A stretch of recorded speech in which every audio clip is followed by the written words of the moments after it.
Model question paper number 4, time 2 ঘন্টা, full marks 40। বিভাগ ক, জাতির আত্মনিয়ন্ত্রণ অধিকার বলতে কি বোঝো?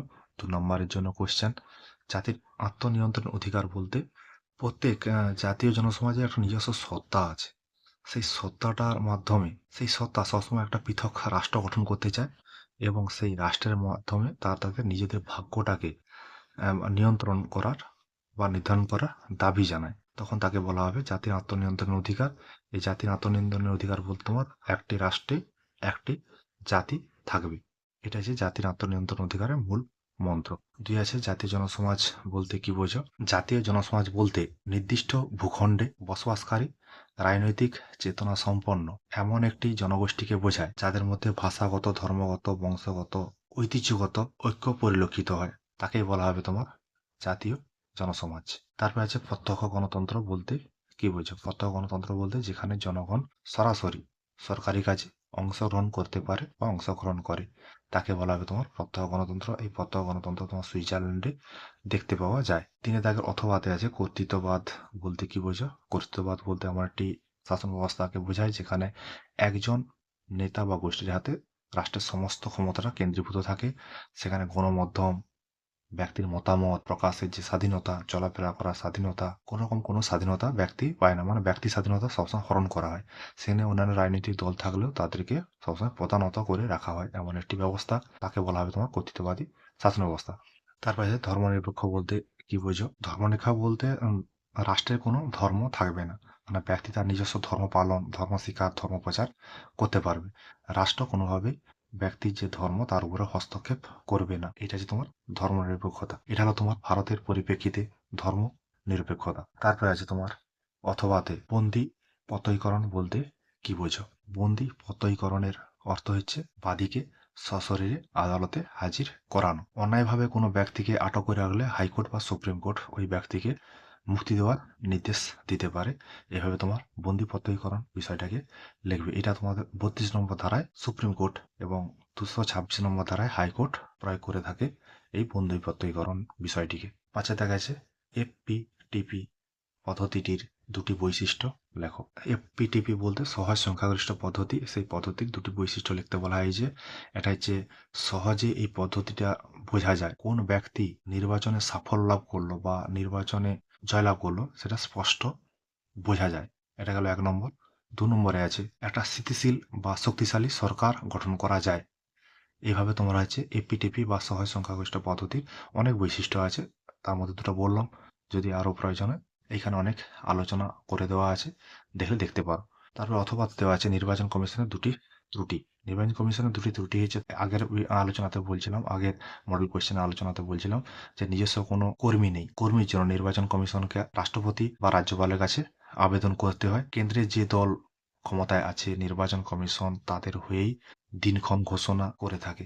অনেক ত্রুটি আছে এরকম। এই নির্বাচন কমিশনের ত্রুটি যদি লং কোয়েশ্চেনের যদি পড়ে থাকো তাহলে এখানে তোমরা 2 নম্বরের জন্য অবশ্যই লিখতে পারবে। তারপর বিভাগ খ, জাতি ও রাষ্ট্রের মধ্যে পার্থক্য। এটা তোমার হচ্ছে আগের আলোচনাতে আলোচনা করা হয়েছে, মানে কমন কোয়েশ্চেন চলে আসতে শুরু হয়েছে এবারে বিভাগ খতে। তারপর আছে তোমার জাতীয়তাবাদ সম্পর্কে রবীন্দ্রনাথ ঠাকুরের মতামত সংক্ষেপে লেখো। রবীন্দ্রনাথ ঠাকুর যে ন্যাশনালিজম গ্রন্থে কি বলেছেন জাতীয়তাবাদ সম্পর্কে, উগ্র জাতীয়তাবাদ সম্পর্কে কি বলেছেন, পশ্চিমী জাতীয়তাবাদ সম্পর্কে কি বলেছেন, বা জাপানের জাতীয়তাবাদ সম্পর্কে কি বলেছেন, সেই বিষয়গুলোই এখানে লিখতে হবে। মানে জাতীয়তাবাদ সম্পর্কে রবীন্দ্রনাথ ঠাকুরের মতামত, সেই বিষয়টা এখানে লিখতে হবে। আন্তর্জাতিক ক্ষেত্রে তিনি কিভাবে জাতীয়তাবাদটাকে আলোচনা করেছেন সেই বিষয়টা এখানে লিখতে হবে। 2 আছে নির্দেশমূলক নীতির গুরুত্ব আলোচনা করো। এই কোশ্চেন আমরা দেখেছিলাম নির্দেশমূলক নীতির তাৎপর্য আলোচনা করো। সেখানে বলতে গিয়ে বলছিলাম অর্থনৈতিক তাৎপর্য, সামাজিক তাৎপর্য, রাজনৈতিক তাৎপর্য বা সাংবিধানিক গুরুত্ব যেগুলো কি সেগুলো হচ্ছে নির্দেশমূলক নীতির গুরুত্ব হিসাবে আলোচনা করা হবে। তারপর আছে ভারতের নির্বাচন কমিশনের গঠন আলোচনা করো। এটা হচ্ছে একটা কোশ্চেনের আলোচনা করেছিলাম। বেকার আর আলোচনার সময় দীর্ঘায়িত করে লাভ নেই। পরের আমরা কোশ্চেনে চলে আসি।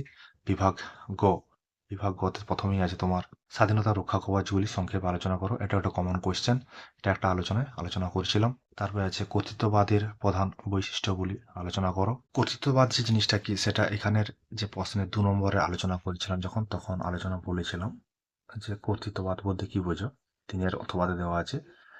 তারপর এখানে কর্তৃত্ববাদের প্রধান বৈশিষ্ট্য আলোচনা করতে বলা হয়েছে। কর্তৃত্ববাদের প্রধান বৈশিষ্ট্য যে আলোচনাগুলো সেটা অন্যান্য প্রশ্নের যে মডেল প্রশ্ন আছে সেখানে 2 নম্বরের জন্য আলোচনা করা হয়েছিল, কিন্তু 6 নম্বরের জন্য আলোচনা করা হয়নি। তবে এখানে যে পয়েন্টগুলো হতে পারে কর্তৃত্ববাদী ব্যবস্থার যে বৈশিষ্ট্যের, সেগুলো 1 2 3 4 করে বলে দিচ্ছি। এখান থেকেও লিখতে পারো বা তুমি বই থেকেও সংগ্রহ করে লিখতে পারো। 1 এ আছে কেন্দ্রীভূত নেতৃত্ব, 2 এ আছে সীমিত রাজনৈতিক বহুত্ববাদ, 3 এ আছে দমনপীড়ন ও নিয়ন্ত্রণ, 4 এ আছে নিয়ন্ত্রিত গণমাধ্যম, 5 এ দুর্বল আইনের অনুশাসন, 6 এ সীমিত নাগরিক স্বাধীনতা, 7 এ হবে বিরোধী রাজনৈতিক দলের অস্বীকৃতি। এইসব পয়েন্টগুলো তোমার 6 নম্বরের জন্য লিখতে পারো, তার সঙ্গে ভূমিকা একটু দেবে আর উপসংহার একটু দিলেই এই কর্তৃত্ববাদের যে বৈশিষ্ট্য লেখা সম্পূর্ণ হবে। আবার অথবাতে সর্বাত্মবাদের প্রধান বৈশিষ্ট্যগুলি আলোচনা করো। এই কর্তৃত্ববাদ আর সর্বাত্মকবাদ প্রায় একই রকম। কর্তৃত্ববাদের যে বৈশিষ্ট্যগুলো বললাম সেই রকম কিছু বৈশিষ্ট্য সর্বাত্মকবাদী শাসন ব্যবস্থার যে বৈশিষ্ট্য আছে একই রকম হতে পারে। একে আছে সর্বাত্মকবাদের যে বৈশিষ্ট্য তার একে আছে সর্বগ্রাসী রাষ্ট্রীয় ক্ষমতা, 2 এ আছে আইনের অনুশাসনের অনুপস্থিতি, 3 এ আছে রাষ্ট্রের জন্য ব্যক্তি, 4 এ আছে গণতান্ত্রিক মূল্যবোধের অনুপস্থিতি, নিয়ন্ত্রিত গণমাধ্যম, পুলিশি নিয়ন্ত্রণ, অর্থনীতিকে নিয়ন্ত্রণ। তা দেখতে পাচ্ছ কর্তৃত্ববাদ এবং সর্বাত্মবাদের বৈশিষ্ট্যের মধ্যে কিছু কিছু সাদৃশ্য লক্ষ্য করা গিয়েছে। দুটার মধ্যে যে কোনো একটা লিখলেই হবে, কারণ অথবা দিয়ে দেওয়া আছে। যে কোনো একটা বুঝতে পারলে অপরটাকে লেখা যেতে পারে। তারপর তোমার 3 এর দাগে আছে জাতীয়তাবাদ সম্পর্কে নেতাজি সুভাষচন্দ্র বোসের ধারণা সংক্ষেপে লেখো। নেতাজি সুভাষচন্দ্র বোসের যে জাতীয়তাবাদ সম্পর্কে যে ধারণা তার কিছু পয়েন্ট এরকম হতে পারে। 1 নম্বরের জন্য অতীত ঐতিহ্যের গৌরবের অনুভূতি, 2 হতে পারে হীনমন্যতাবোধের অবসান, 3 হতে পারে বহুজাতি ভিত্তিক জাতিরাষ্ট্র, 4 হতে পারে অদম্য জাতীয়তাবোধ, 5 হতে পারে প্রগতিশীল জাতীয়তাবাদ, 6 হতে পারে অখণ্ড জাতীয়তাবাদ।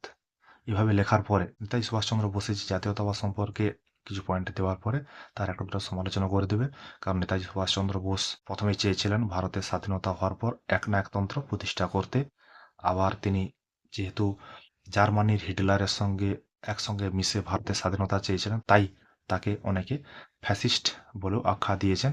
এইসব দিক থেকে সমালোচনা করা যায় নেতাজি সুভাষচন্দ্র বসুকে, সেগুলো সমালোচনাগুলো লিখবে অবশ্যই। তারপরে অথবা দেওয়া আছে মৌলানা আবুল কালাম আজাদের শিক্ষা সংক্রান্ত ধারণা উল্লেখযোগ্য দিক সংক্ষেপে লিখতে বলা হয়েছে।